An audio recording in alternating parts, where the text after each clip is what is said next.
Alors, Daniel, les gens viennent vous voir pour vous raconter leur histoire. Dites-moi pourquoi. Les personnes qui viennent me rencontrer ont pour objectif de pouvoir laisser une trace de leur vie. Tout d'abord pour leurs proches et leurs amis, et ensuite, éventuellement, pour laisser une trace plus importante auprès de lecteurs s'ils estiment que ce qu'ils racontent n'est pas trop confidentiel par rapport à leur propre famille.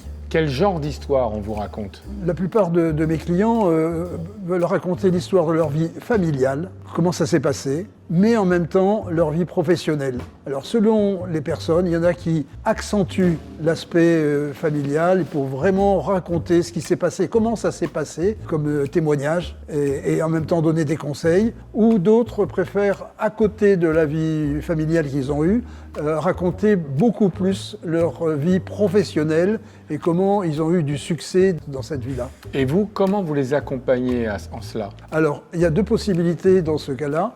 La première possibilité, c'est des personnes qui ont déjà rédigé un manuscrit de mémoire, en quelque sorte, et qui ont besoin de quelqu'un pour corriger, illustrer et en faire un manuscrit prêt à être imprimé par une imprimerie. Ensuite, il y a ceux qui n'ont pas eu ce courage ou qui ne savent pas trop le faire et qui me demandent de les aider. Et dans ce cas-là, moi j'ai mon magnétophone de poche, je pose des questions, la personne répond et de fil en aiguille, heure après heure d'enregistrement, on arrive à avoir un livre qui soit intéressant aussi bien que si ça avait été écrit par l'auteur lui-même. D'un point de vue pratique, c'est l'auteur du livre. Ce qui fait que le livre, une fois qu'il va être imprimé, c'est l'auteur, donc mon client, qui va avoir le copyright de l'auteur, seul. C'est ça. Et ensuite, s'il veut faire autre chose avec cet ouvrage, il a tout à fait la possibilité de le faire. Alors je suis aussi éditeur, mais en même temps, il y a une autre activité aussi qui est extrêmement importante quand on commence à faire une biographie, c'est de pouvoir illustrer cette biographie.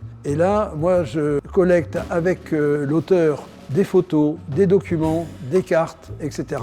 Et à partir de ça, je les scanne, on fait un choix, et quand il y a des photos qui sont, ce qui est assez souvent sur les vieilles photos, à corriger, à améliorer, donc moi je maîtrise Photoshop, et avec Photoshop, on améliore considérablement la qualité de l'image ou de la photo qui va être ensuite imprimée. Daniel Bollinger, je vous remercie. On vous retrouve sur Ma Biographie Info. Au plaisir de vous suivre.